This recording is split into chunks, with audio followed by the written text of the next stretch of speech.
Hello everyone and welcome to my tasty little preview of Final Fantasy XVI. I was recently invited to the Tower of London to play the first 4 hours of the game and shall be divulging my spoiler-free thoughts and musings with immediate effect. If you are simply here to find out, yeah, but is it any good? Then I say to you, yes, I had a nice time and I think it's good. There, you can leave now. Please don't leave. If you left the video, you're a bad person. Everyone still watching? Well done. Let's crack on, shall we? Final Fantasy XVI takes place in the magical and crystal-peppered world of Valisthea, with the player being thrown into the shoes of Clive! Yes, Clive, a sullen lad from a respectable family with a giant chip on his shoulder for good reason. I mean, wow! That bit when he... No spoilers! The story takes place over several decades in Clive's life, and in the opening hours you play through a portion of Clive's teenage childhood where an extremely traumatic event takes place, setting the stage for the events of the game. The plot feels very Game of Thrones-esque, offering some twisty-turny betrayals, extremely gory moments, and a fair amount of naughty swear words. Wash your mouth out, Clive! And even a bit of raunchy sauciness that we haven't often seen in a Final Fantasy game before. There's plenty of times I've physically recoiled from the stream going, oh, Jesus! Or sometimes leaned in going, hey, go on, my son. I even found myself sometimes going, His name can't really be Clive, can it? It's Clive. Central to the plot are the almighty Acons, or summons, that are manifested by a select few from specific bloodlines known as dominants. Put it this way, imagine if every house in Game of Thrones had one person who can turn into a giant ape or massive eagle. Yeah, it's basically that. With the world of Valisthea suffering dwindling resources due to an affliction known as the Blight, the nations of the world are thrown into conflict with each other using the Acons as weapons of war. The scenes where you get to see the Acons smashing each other to shit are extremely satisfying to behold, even more so when you get to take control and do the smashing yourself. The world is littered with colourful characters to commune with, each one sporting a different British Isles accent than the last. Here, you couldn't give me an hand, could you? I heard plenty of northerners. I hear that dog is yours. A ton of poshers. You are a true shield of the flame, and let no one tell you otherwise. And even if you Geordie's men were, hey! Oh wait, no, hold up.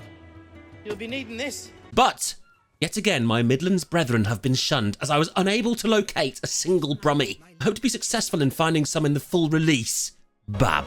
Performances from the English-speaking cast are extremely strong and do a lot to sell the story, with the exception maybe of Clive's younger brother Joshua, who has all the intonation and energy of a young Prince Bing. I'm sure he'd find a way. My brother always looks after me. 1,000 UK parents or child carers just cried out in pain. The 4 hours I played were extremely cutscene heavy as the game tries to catch you up as fast as possible with the state of the world and all its players. However, there is an extremely handy tool called Active Time Lore, which I found very useful in quickly reminding myself who people are, what they are doing, or even just what the bloody hell these mad bastards are talking about. Essentially, it allows the player to pause a cutscene, and on the screen you'll see several nodes pertaining to that specific moment, with details on characters in the scene, significant things they are referencing, such as mother crystals and icons, whatever you call it, details on the location they're in, and any other relevant info that the system thinks might be useful for the player to know at that time. It's very intuitive, and as someone who never gives a hoot about lore and background, I actually really enjoyed being able to quickly press a button and learn something about the characters and what they had just referenced, giving me a bit more context to what's going on. All in all, I look forward to hooking up with my best mate Clive It's Clive. on the full release and continuing our adventure gaily frolicking over Valisthea. During my time playing the opening chapters, the game fixes you to a linear path, moving from location to location, clearing up a few trash enemies to then be presented with some pretty epic boss fights.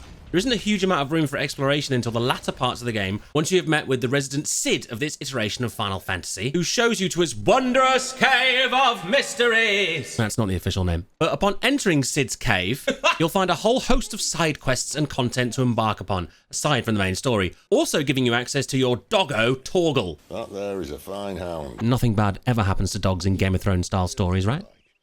Some of the areas you travel to will open up fairly significantly to allow you to seek out new weapons, armor, or trinkets to adorn Clive's beautiful bodice. Torgal can also be employed as a sort of treasure hunting sniffer dog, sensing hidden items for you to snaffle. Returning to older areas you've explored from the world map to hunt down a resident nasty will often yield a nice reward or unveil some deeper secrets regarding the state of the world. The locations I was able to explore felt extremely Final Fantasy, which may seem obvious because we're playing a Final Fantasy game, but I still think it's worth mentioning, okay? The game doesn't deviate too heavily from what it knows fans want to see, particularly fans of Final Fantasy XIV will be pleased with the variety of characters offering you the chance to engage in some menial work for an incredibly meagre reward.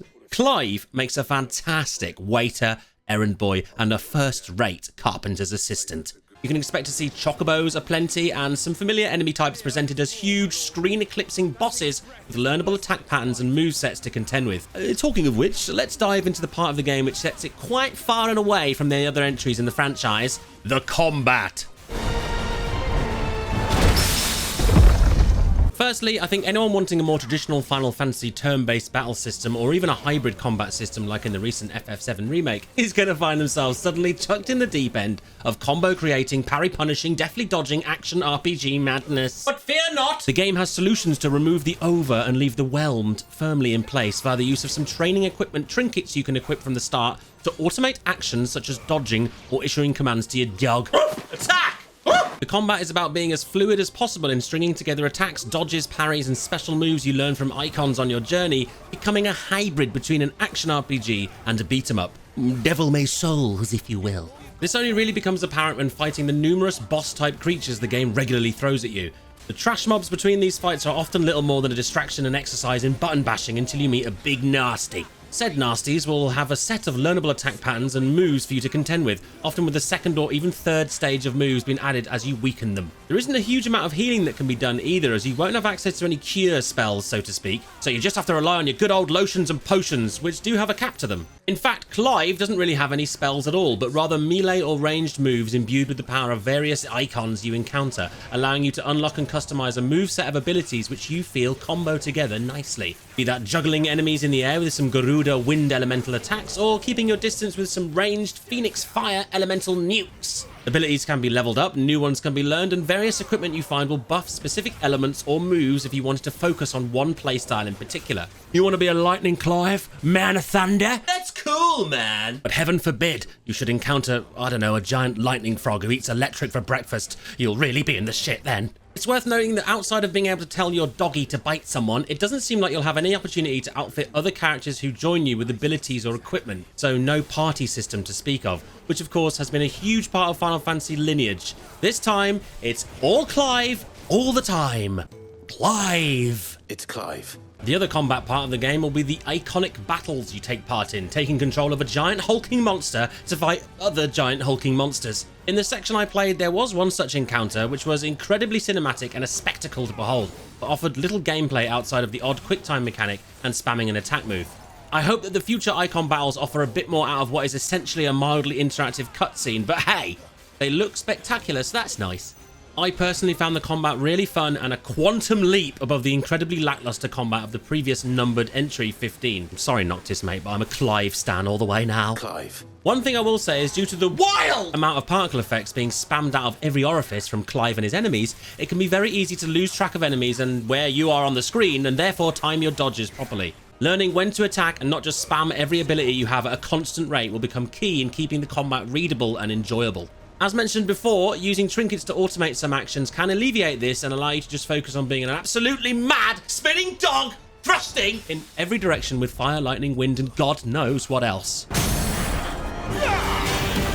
Although my time with Final Fantasy XVI was short, I found it to be a most enjoyable romp with a detailed world bristling with intrigue that I think hardcore fans, and more importantly, a wider, non-Final Fantasy audience will find engaging. Graphically, it looks great, but there are some areas I think could have done with touching up textures-wise, and a reduce particle effects option similar to what Final Fantasy XIV offers would be an amazing addition to improve readability. The soundtrack was typically excellent, with a score that goes from cute dog doing a funny thing to Oh fuck, the world's ending! with deft and ease. I myself look forward to being reunited with Clive in the upcoming demo, which may or may not be available soon, TM. And on that note, it's time for me to go and do something else now. If you enjoyed this preview, why not like and share it with a colleague or maid and aunt? Let me know in the comments why Clive was clearly the best choice of main character name, and I'll see you in the next one.